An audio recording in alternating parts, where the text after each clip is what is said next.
क्या नाम था, बड़ी मधुर कथा है धन्ना जी की। धन्ना जी की कथा ऐसे प्रारंभ होती है कि सामान्य से परिवार में धन्ना जी का जन्म हुआ।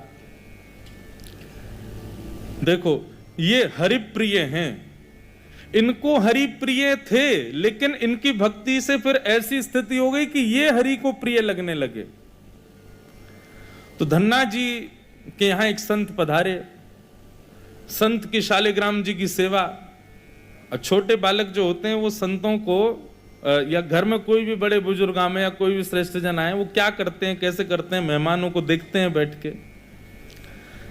तो महात्मा जी अपने ठाकुर जी की सेवा करते और धन्ना जी जाके उनके पास में बैठ जाते। पहले जल से स्नान, फिर दूध से स्नान, फिर घी से, फिर दही से, फिर शहद से, पंचामृत स्नान करा के बढ़िया इत्र लगा के ठाकुर जी को उर्द पुंड तिलक लगा करके माला तुलसी पधरा के विराजमान कर दिया। धन्ना जी को इतनी अच्छी लगी ये सेवा, रोज बैठ जाते, पूरी रात रोते, अपनी माँ से कहते मैया ये सुबह कब होगी। क्यों? वो सुबह होते ही बाबा के पास जाऊंगा, उनकी सेवा देखूंगा कैसे करते हैं। बंधुओं देखो, भक्ति का बीजारोपण बाल्यकाल में ही होता है। छोटे जितने बालक उतनी ज्यादा उनको सत्संग, उनको संतों के सन्निधि में, भक्तों के पास ले जाना प्रारंभ किया जाए, उसका प्रमाण फिर आपको 25-30 वर्ष का जब वो होगा दिखेगा। जो बालक बचपन से कभी संत संग नहीं गए, कभी संतों की सेवा नहीं देखी, उनके जीवन में निश्चित ही भक्ति का अभाव रहता है। इसलिए बाल्यकाल से कौमार आचरेत प्राज्ञो, भागवत में आज्ञा करते हैं भक्ति कब करनी चाहिए। बोले कौमार आचरेत प्राज्ञो धर्मान भागवतान इह कुमार अवस्था। कुमार अवस्था किसको कहते हैं? लगभग भक्ति का प्रारंभ मतलब स्वयं नाम जप आदि करना, तो उसको कुमार अवस्था से कर देना चाहिए, 14-15 वर्ष की आयु से। उससे पहले क्या करे? प्रैक्टिस करे, माता पिता के साथ वृंदावन जाए, संतों के पास जाए, तब तो जाके 14-15 में भजन प्रारंभ करेगा। तो धन्ना जी रोज सेवा देखते, बड़े खुश होते। जैसे महात्मा का जाने का समय आया, धन्ना जी बिखर गए। कहां जा रहे हो आप? बोले बेटा अब हो गई हमारी सेवा पूरी, अब हम जा रहे हैं, फिर आएंगे कुछ साल बाद। धन्ना जी बोले तो आप चले जाओ, इनको छोड़ जाओ यहीं पे, ये ठाकुर जी यहीं रहे आए, मैं इनकी सेवा करूंगा। बाबा बोले अरे तुम छोटे बालक हो, तुमसे सेवा बनेगी नहीं बेटा, तुम जिद मत करो। धन्ना जी तो रोने लगे, बोले नहीं मैं सेवा करूंगा, मुझे तो ये चाहिए। जैसे कोई वस्तु के लिए बालक जिद करता है, ऐसे धन्ना जी ठाकुर जी के लिए जिद करने लगे। माता पिता परेशान, महात्मा अलग परेशान, क्या करें। और इतना रोवे कि महाराज पूरा घर अधर कर दिया, मोहल्ले वाले तक इकट्ठे हो गए। क्या हो गया? बोले धन्ना जी के महात्मा जी जा रहे हैं, उनके ठाकुर जी मांग रहा है धन्ना। और किसी में ये हिम्मत भी नहीं कि महात्मा से यूं कहते दे जाओ। और कोई वस्तु हो तो ये भी कह देते हैं लोग, दे जाओ चलो हम दूसरी दे देंगे। ठाकुर जी की बात है भैया, कोई अपनी सेवा कैसे दे सकता है। धन्ना जी इतने रोए, सिर पटक पटक के रोने लगे छोटे बालक। महात्मा बोले बड़ी विडंबना, ठाकुर जी रक्षा करो, क्या करें। इतने महात्मा बाहर गए और गोल गोल काले से दिखने वाला एक पत्थर उठा लाए, उसमें बढ़िया घी भी लगा करके और इत्र लगा के सुगंधित कर दिया, उर्द पुंड तिलक लगा दिया ठाकुर जी जैसा। और अपने ठाकुर जी तो नीचे एक छोटे सिंहासन पर विराजमान कर दिए और बड़े सिंहासन पर वो पत्थर ला के रख दिया और बढ़िया सजा के। धन्ना रो रहे थे, उठा के गोद में ला, देख देख देख तेरे ठाकुर जी आगे देख। धन्ना जी जैसी मंदिर में, धन्ना जी की दृष्टि तो उन्हीं के ठाकुर जी पे, यही चाहिए। महात्मा बोले लाला देख, ऊपर सिंहासन पर बड़े ठाकुर जी बैठे और नीचे छोटे ठाकुर जी बैठे। वो बड़े वाले जो हैं वो तो हैं राजा ठाकुर, और ये छोटे वाले जो नीचे बैठे हैं ना, ये सिपाही ठाकुर। अब बता, मुझे तो राजा ठाकुर ज्यादा बढ़िया लग रहे हैं, मैं तो उनको ले जाऊंगा, लेकिन फिर याद रहियो जब जब मैं आऊंगा तब तब मेरे ठाकुर जी ऊपर बैठेंगे और तेरे वाले नीचे बैठेंगे, क्योंकि तू सिपाही ठाकुर जी मांग रहा है और मेरे ठाकुर जी तो राजा ठाकुर हैं। अब बालक को उस भाव से समझाया तो धन्ना जाट वो नहीं, मैं तो राजा ठाकुर लूंगा, आप ले जाओ सिपाही को। सिपाही ठाकुर जी के रूप में उनके निज ठाकुर जी थे। बाबा बोले अब ठीक है। घर वालों ने भी प्रणाम किया, जय हो महाराज जी, बड़ी आपने बुद्धि युक्ति लगाई। सबको लगा कि कंटक छूट गया, लेकिन यहां तो अब भक्ति प्रारंभ हुई थी धन्ना जी की। देखो, ठाकुर जी की सेवा के लिए जो व्यवस्था की प्रतीक्षा करते हैं, ठाकुर जी की सेवा के लिए अनुकूल समय की प्रतीक्षा करते हैं, उन लोगों के लिए प्रमाण है ये कथा। बाकी सेवा तो बाद की बात है। ठाकुर जी भी असली नहीं थे धन्ना जी के, सामान्य पत्थर था, और धन्ना जी उनकी सेवा करते। रात भर मैया से कहते, मैया पूजा की सामग्री मंगाओ ना, मुझे ठाकुर जी की सेवा करनी है। मैया कहती सुबह मंगा दूंगी, सुबह पीछे पड़ जाते, शाम को मंगा दूंगी, शाम को पीछे पड़ जाते, सुबह मंगा दूंगी, रोज टाल देती। एक दिन धन्ना जी अनशन पे बैठ गए, नन्हे से, भोजन नहीं करें, दूध नहीं पीवे, पानी नहीं पीवे। अब तो ये कि रात में सोए भी नहीं, मैया से बस ये कहें पूजा की सामग्री मंगाओ, पूजा की सामग्री मंगाओ। मां ने सहज भाव से कह दिया, तेरे ठाकुर जी और तू इनका सेवक, सामग्री मैं क्यों लाऊं, अपने आप कर व्यवस्था। धन्ना जी निकल पड़े। महाराज पुष्प लियाए तोड़ करके, तुलसी लियाए, बढ़िया सुंदर माला बना ली। नन्हे से बालक ने जैसी उनको जिस खेल खेल में सेवा करते हैं वैसी सेवा करते थे। ठाकुर जी को तिलक लगाना है, कहां से तिलक लावे, तो बाहर गए, एक ईंट फूटी पड़ी थी लाल लाल, उसी ईंट को लाए, पानी में घोल घोल के घिस घिस के उसी से तिलक बना दिया। ईंट को घिस करके उसका तिलक श्री ठाकुर जी को लगाया। ऐसी सेवा करने लगे, अपने संगी रखें, अपने संगी सुलामें, संगी मतलब खेल खेल की सेवा थी केवल। घर वालों को लगता था कि भैया दुनिया के लोग खिलौने से खेलते हैं, हमारा धन्ना जो है ये पत्थर को ही भगवान समझ के खिलौना इनसे ही खेल रहा है, बड़ा होगा तो बुद्धि आ जाएगी। परंतु किसी को क्या पता था कि भैया ऐसा भक्ति का बीज पिरो दिया है धन्ना जी के हृदय में। धन्ना जी भोग लगाते, और भोग लगाने के बाद में पर्दा लगा करके वहीं बैठ जाते, और बैठ करके प्रतीक्षा करते कि ठाकुर जी पा रहे होंगे। फिर धीरे से पर्दा हटा के देखते, अच्छा अभी पाई नहीं, ठीक है, फिर बैठ जाते, फिर प्रतीक्षा करते कब पाएंगे। खूब देर हो गई, नहीं पाई, तो ठाकुर जी से बोले, आप रोज भोजन अधूरा छोड़ देते हो। मैं भोजन अधूरा छोड़ देता हूं, मेरी मैया मुझे बहुत मारती है, लेकिन महात्मा जी मुझे ये बता के नहीं गए कि वो मैं आपके संग कर सकता हूं कि नहीं। मेरी मैया तो मुझे बहुत मारती है, लेकिन पता नहीं मैं कर सकता हूं कि नहीं। धन्ना जी के उस प्रिय भाव, भक्ति भाव पर ठाकुर जी रीझने लगे। एक दिन तो धन्ना जी हट करके बैठ गए, यदि आपने नहीं पाया तो मैं भी नहीं पाऊंगा। धन्ना जी ने थोड़ी देर देखा, थाली यथावत रखी है, नहीं पा रहे, तो ठाकुर जी की तरफ कमर करके लेट गए। तो ठीक है, तो आज मैं भी भूखा सोऊंगा। इतने में ही जैसे उंगली को कोई जोर से चाटे तो चट चट आवाज आती है ना, ऐसी चाटने की जोर जोर से आवाज आने लगी। धन्ना जी बोले, ये चप चप खा कौन रहा है, और ये ऐसे चटकारे ले ले करके कौन उंगली चाट रहा है। जैसे ही पर्दा हटा करके देखा तो नील माधव भगवान बैठ करके धन्ना जाट की उस थाली में से प्रसाद पा रहे थे। दर्शन किए जब श्याम सुंदर के, मोहित हो गए। ऐसा नील वरण ठाकुर जी का कटाक्ष नेत्र, बढ़िया सुंदर घुंघराले केशों की गूंद बना करके उसमें मोर पंख लगा रखा है। जैसे धन्ना जाट छोटे, वैसे ठाकुर जी भी छोटे से नन्हे से गोपाल जी आ गए, और जैसे मानो पूरे हाथ में सान लेते हैं ना सब्जी छोटे बालक, ऐसे ठाकुर जी ने माखन मिश्री और सारी सब्जी सान रखी है, और खूब प्रेम से चाट चाट करके पा रहे हैं। धन्ना जाट बड़ा प्रसन्न हो गया, बोले आप तो बड़े प्यारे हो, आज आप प्रत्यक्ष मेरे सामने आ गए। ठाकुर जी धीरे धीरे अब धन्ना जाट के सखा बनने लगे। धन्ना थोड़ा बड़ा हुआ, गऊ चराने, बछड़ा बछिया चराने जाता तो अपने शालिग्राम, जो शालिग्राम थे ही नहीं, सामान्य पत्थर थे, उनको सजा धजा के बढ़िया अपनी जेब में धर के ले जाता। रास्ता भर उनसे बात करता, नीचे वृक्ष के नीचे बैठ करके ठाकुर जी, अब कोई नहीं है, ठाकुर जी प्रकट हो जाओ, तो ठाकुर जी प्रकट हो जाते, धन्ना के साथ प्रेम से पाते। बंधुओं देखो इस कथा से क्या समझ में आ रहा है, धन्ना जी के भीतर ऐसा कौन सा गुण है जिस पर ठाकुर जी रीझ रहे हैं? दीनता।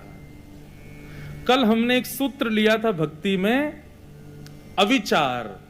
भगवत भक्ति में विचार नहीं करना है, जो करना है सो करना है। मन में बात आ गई तो बस ठाकुर जी को प्रस्तुत होनी चाहिए, पहला सूत्र। भक्ति का दूसरा सूत्र है दीनता। जितने सीधे, जितने दैन्य, जितनी दीनता में ठाकुर जी की भक्ति में रहोगे, ठाकुर जी उतने प्रसन्न रहेंगे। जितने चतुर बनने का प्रयास करोगे ठाकुर जी के सम्मुख, उतने ही ठाकुर जी दूर भागेंगे। जितना हो सके दीन रहो। ठाकुर जी की भक्ति में किसी भी प्रकार की चतुराई नहीं होनी चाहिए। दीन। धन्ना जी उन्हीं ठाकुर जी को लेकर के चले गए। बोले धन्ना तू तो मेरी बड़ी सेवा करे, पर मेरो भी मन करे कि मैं भी तेरी सेवा करूं। सब लोग इधर देखो, कथा सुनो। धन्ना जी बोले ठाकुर जी ये उचित नहीं है, आप भगवान हो, आप एक ईश्वर तत्व हो, आपकी सेवा हम करें अच्छा लगता है, पर आप हमारी सेवा करो ये कहां की शोभा है। ठाकुर जी बोले नहीं धन्ना हम तो तुम्हारी सेवा करेंगे, हमें बताओ हम क्या करें। और भैया ये भक्ति, ये भक्त भगवान वाली बात थोड़ी है। यहां तो सखा हैं, आप हमारे सखा हो, हम आपके सखा। सखा तो आपस में मिल बांट के सब काम करें। बता भैया धन्ना हम क्या करें। धन्ना जाट बोले तो फिर एक काम करो, आप हमारी गैया चराओ। ठाकुर जी बोले ये तो हमारे जन्म जन्म को काम है, ये तो हम बड़ी निपुणता से करेंगे। और बंधुओं यही होता, धन्ना जाट अपने घर से गैया लेके जाता और वन में जाकर के ठाकुर जी को जैसे ही बाहर पधराता, इतने में वृक्ष के पीछे से ठाकुर जी आ जाते और ठाकुर जी कहते धन्ना अब तू जाके आराम कर, हम गैया चरा देंगे। और सारी गैया ठाकुर जी चराते। शाम का समय जब होता तब धन्ना जी जाते और जाके ठाकुर जी को दोबारा अपनी जेब में रख के गैया लेके आ जाते। एक दिन वो महात्मा आ गए जो धन्ना जी को वो पत्थर दे के गए थे। जैसे ही घर पे आए तो धन्ना जी लेटे थे। महात्मा आके बोले और बताओ भाई धन्ना सब ठीक? अरे गुरुजी आए, गुरुजी जय हो, गुरुजी प्रणाम आपके चरणों में। और बताओ वो कहाँ हैं तुम्हारे राजा भगवान? बोले भगवान तो गैया चरावे गए हैं अभी, ये समय तो गैया चराने का है ना, गैया चरावे जामे वो रोज। महात्मा बोले देखो कुछ भी बोलता है, ये अभी बालक ही है, छोटा ही है अभी। माता पिता ही बोले कहाँ बताएं, ऐसी या की सोच है, गैया ने छोड़ आवे पता ना कहाँ, शाम को ले आवे उन्हें। अरे गुरुजी ये लोग मानते नहीं है मेरी बात। भाई सब लोग विराजमान हो जाओ बस, हाँ बैठ जाओ। क्या बता रहा था मैं? हैं? हाँ गैया चरावे जावे। गुरुजी बोले तो फिर वो शिला कहाँ है जो हमने तुमको दी थी? बोले उन्हीं की तो कह रहा हूं गुरुजी, वो गैया चराने गए। गुरुजी बोले ये तो कुछ भी कह रहा है। नहीं नहीं गुरुजी आप विराजो, मैं आपको एक एक बात बताऊं। और उसने सारी बातें बताई, ठाकुर जी कैसे चटकारे लेके भोजन करते हैं, क्या क्या उससे बातें करते हैं, कैसे उसके संग खेलते हैं, कैसे उसकी पिद्दी पे चढ़ जाते हैं, वो ठाकुर जी की पिद्दी पे चढ़ जाता है। ऐसा मधुर भाव वो प्रस्तुत करे और गुरुजी बैठ के सुनते जाएं। बोले कि इतनी बड़ी बड़ी बातें झूठ में तो नहीं बोल सकता। बोले गुरुजी मुझे पता है, माता पिता की तरह आप भी मुझ पे भरोसा नहीं कर रहे हो, आपको नहीं विश्वास, चलो मैं दिखाऊं आपको। अभी मेरे ठाकुर जी गैया चरा रहे हैं। गुरुजी को लेकर के वन में गया तो वन में गैयाएं चर रही थी। बोले कहाँ है तेरे ठाकुर जी? अरे देखो वो दोहरी गैया के पीछे पीछे हाँक रहे हैं वाकू, पीछे पीछे चल रहे हैं वाक्य, देखो ठाकुर जी दिख तो रहे। गुरुजी बोले हमको नहीं दिख रहे। धन्ना जी दौड़ के ठाकुर जी के पास गए, बोले मेरे गुरुजी आए हैं, उनको दिख जाओ। भगवान बोले उनको नहीं दिखेंगे हम बस तुमको ही दिखेंगे, तुम्हारे सखा हैं, तुमको दिखेंगे, सबको थोड़ी दिखेंगे। अरे भैया ऐसा मत करो। क्यों? बोले आपको और मोको एक दूसरे से मिलवावे वाले तो गुरुजी हैं। गुरुजी यदि मुझको नहीं देके जाते आपको तो आप मुझे कैसे मिलते? मेरे गुरुदेव हैं, इन्होंने ही तो मुझको दिया था आपको। ठाकुर जी रीझ गए, पुनः पुनः धन्ना को हृदय से लगाए, इसकी भक्ति ऐसा भाव। इतने में ही नील माधव नीलमणि ठाकुर जी प्रकट हो गए और जैसे ही प्रकट हुए दूर खड़े गुरुदेव के एक एक रोम बिलखने लगा, रोने लगे और धन्ना के चरणों में प्रणाम किया। बोले हम सच्चे शालिग्राम से प्रकट नहीं कर पाए, तूने सामान्य पत्थर से प्रकट कर दिया ठाकुर जी को। हम अष्टयाम सेवा से प्रकट नहीं कर पाए और तूने सामान्य पत्थर घिस घिस के तिलक लगा के प्रकट कर दिया ठाकुर जी को। हम 56 भोग पधरा करके ठाकुर जी को प्रकट नहीं कर पाए, तू बेसर की रोटी खवा के ठाकुर जी को चटकारे दिलवाता है। हम यहां ठाकुर जी से प्रार्थना करते हैं कभी त्रिभंग लली से सीधे लली भी बन जाओ, नेक पूरे दिन यूं ही खड़े रहो, दर्द है जाता होगा, हाथ में नेक हाथ सीधे कर लो। तू ठाकुर जी से गैया चरवा रहा है अपनी। धन्य है धन्ना तेरी भक्ति को। बंधुओं, ठाकुर जी को ऐसे प्रिय भाव अच्छे लगते हैं। आप नियम कितने करते हो, आप साधना कितनी करते हो, आप जप कितने करते हो, आप व्रत कितने करते हो, ये विशेष बात नहीं है, पर 10 मिनट भी ठाकुर जी के सन्मुख बैठते हो, किस भाव से बैठते हो, वो भाव प्रिय है। ठाकुर जी भाव का सेवन करते हैं। इतनी कथाएं सुनने के बाद भी, वृंदावन जाने के बाद भी, ऐसे संकीर्तन करने के बाद भी, तिलक लगाने के बाद भी यदि भाव प्रकट नहीं हुए तो कैसी भक्ति हमारी? समय व्यर्थ मत करो फिर भक्ति के पथ पे आके। अनुभूति हो, ठाकुर जी के ऐसे भाव प्रकट हों, तब हमारी भक्ति श्रेष्ठ है, तब हमारा तिलक लगाना श्रेष्ठ, हमारा एकादशी व्रत रखना श्रेष्ठ, हमारा गुरु मंत्र का जाप करना श्रेष्ठ। केवल नियम तक सीमित मत रहिए कि बस हमको नियम पूर्ण करना है, अपना हो गया काम, बस माला जपी छोड़े चल दिए काम को। नहीं, एक बात कहें, भक्ति में थोड़े हठीले बनो, ठाकुर जी से थोड़े थोड़े हट करो। नाथ, इतनी आयु होती जा रही है, हम बड़े होते जा रहे हैं, कब मिलोगे आप? बस 24 घंटे यूं ही बैठे रहोगे? हमको इससे सुख नहीं है। हमारे लिए तो आपको कुछ लीला तो करनी पड़ेगी, कभी कभी करो हट। सब भक्तों ने हट किया। आजकल लोग भक्त हट ही कहां करते हैं ठाकुर जी से। हाँ, हट करते हैं, किस बात का हट कर रहे हैं? काय को व्रत कर रहे हैं, हाथ में कपूर लेके बैठे हैं, हमारे पति के काम नहीं चल रहे, उसका हट कर रहे हैं, बच्चे हमारी सुनते नहीं, उसका हट कर रहे हैं, घर में विपत्तियां आ गई, इसका हट कर रहे हैं।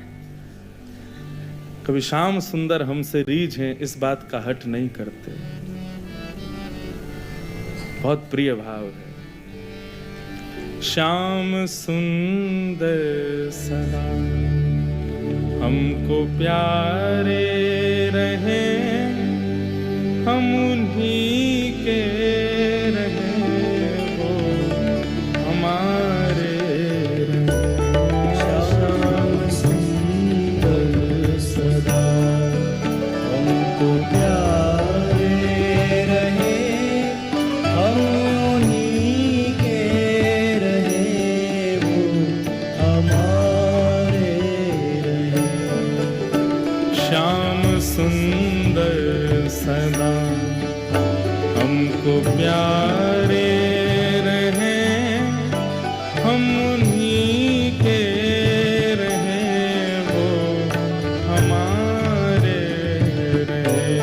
श्याम सुंदर सदा हमको प्यारे रहे, हम उन्हीं के रहे,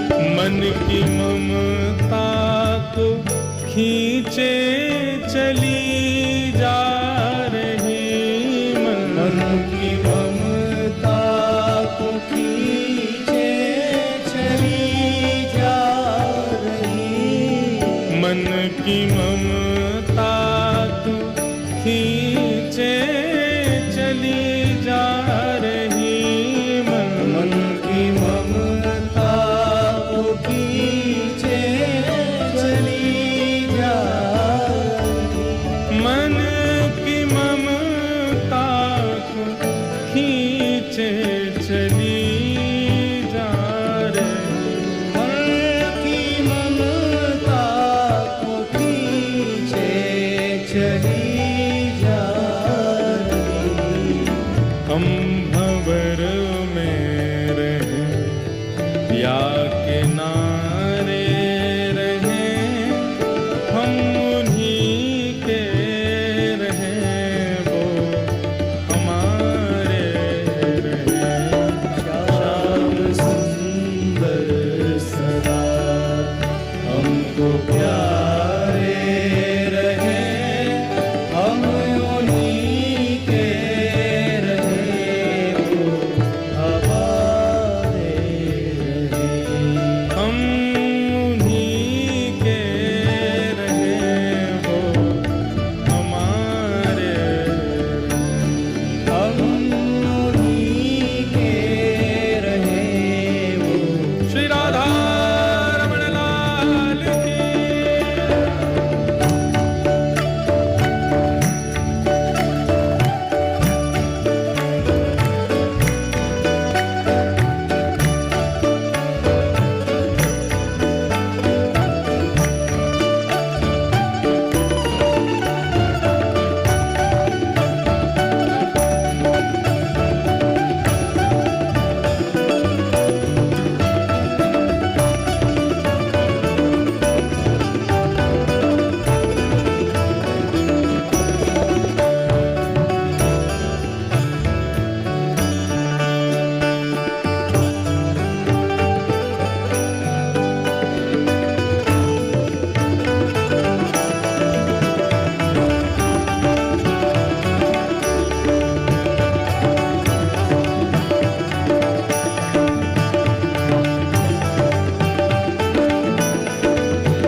एक नियम बना लीजिए अपना।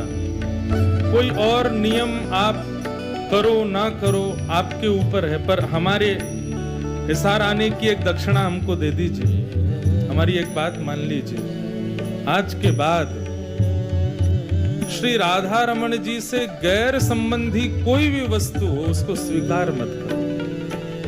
चाहे वो संबंध हो, चाहे वो भोजन हो, चाहे वो देखने की वस्तु हो, चाहे वो पान की वस्तु हो, चाहे वो ग्रहण पहनने की वस्तु हो, सब उस में बस ये भाव रख लीजिए, बस ठाकुर जी से संबंधी है तो हमारी है, नहीं तो हमारी नहीं। तजोरे मन हरि विमुखन को संग, जाके संग कुमति उपजत है, पड़त भजन में भंग। तजोरे मन हरि विमुखन को संग। वस्त्र ऐसे पहनो कि सब कहें कि हाँ भक्त है ठाकुर जी का। प्रसाद वही पाओ जो ठाकुर जी को निवेदित हो, देखो वही जो ठाकुर जी से संबंधी हो, सुनो वही जो ठाकुर जी के संबंध को प्रकट करता हो। हर वस्तु भगवत संबंधी स्वीकार करेंगे, ये नियम बना लीजिए। फिर भले ही आप व्रत ना भी कर पाओ चलेगा, फिर भले ही आप बाकी नियम ना भी कर पाओ चलेगा, परंतु इस नियम को स्वीकार करो। जिस डगर से मुरलिया की धुन आएगी, जिस डगर से मुरलिया की धुन आएगी, उस डगर पे कुमरिया ये कट जाएगी, उस डगर पे उमरिया कट जाएगी। इस भाव का मतलब यही है, जिस पथ पर, जिस रास्ते में, जिस डगर में, जिस जीवन में कृष्ण संबंधी सब कुछ है, वहीं हम अपना जीवन व्यतीत करेंगे। बस जहां कृष्ण संबंधी चर्चा नहीं, कृष्ण संबंधी वस्तु नहीं, वहां नहीं रहना हमें। दर्शन को नैना तपे, वचन सुनन को तो मिलवे को हियरा तपे, हिय के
जिस डगर से मुरलिया की धुन आएगी, जिस डगर से मुरलिया की धुन आएगी, उस डगर पे उमरिया इकट्ठ, उस डगर पे उमरिया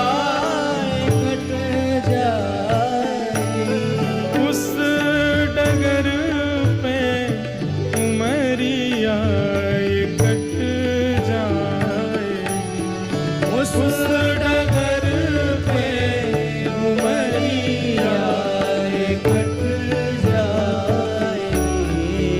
उनकी तस्वीर मन में बनाए रहे हम उन्हीं के रहे, वो हमारे श्याम सुंदर सदा हमको प्यारे रहे, हम उन्हीं के रहे, वो हमारे रहे, हम उन्हीं के रहे, वो हमारे हम उन्हीं के रहे, वो हमारे रहे। हम उन्हीं के रहे, वो हमारे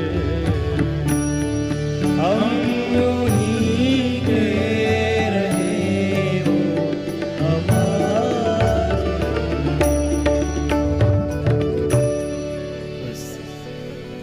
हमें उनका प्रिय बनना है। वो तो सबके प्रिय हैं ही।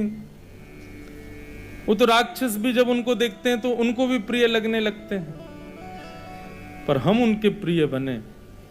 सूरदास को प्रिय ठाकुर जी लगते थे ऐसा नहीं कहते, संत जन कहते हैं सूरदास ठाकुर जी को प्रिय लगते थे।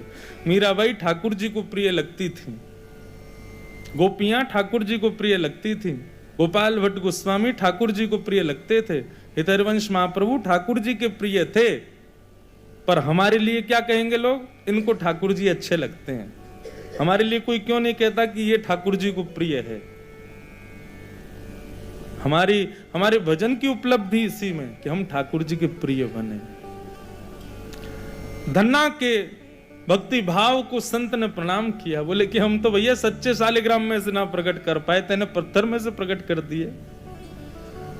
परंतु बंधुओं, धन्ना जी जैसे थोड़े बड़े हुए ना तो धीरे धीरे ज्ञानी हो गए। ज्ञान हो गया। अब अबोधता तो जो थी उनके मन की, वो धीरे धीरे जाने लगी। भजने ताई गौर राधे श्याम, हरे कृष्ण हरे भजो निताई गौर राधे श्याम। बैठ जाओ। भजो निताई गौर राधे श्याम, हरे कृष्ण हरे भजो निताई गौर राधे श्याम, हरे कृष्ण हरे भजो निताई गौर राधे श्याम, हरे कृष्ण हरे भजो निताई गौर राधे श्याम, हरे कृष्ण हरे भजो निताई गौर राधे श्याम, हरे कृष्ण हरे भजो निताई गौर राधे श्याम, हरे कृष्ण हरे भजो निताई गौर राधे श्याम। हरे कृष्ण हरे सब लोग बैठ जाओ, अपने स्थान पे बैठो। अभी तो लाल जी पधारे हैं, फिर बाद में उत्सव होगा तब नाचेंगे सब प्रेम से। अभी सब लोग बैठ जाओ बस। भजो निताई गौर राधे श्याम,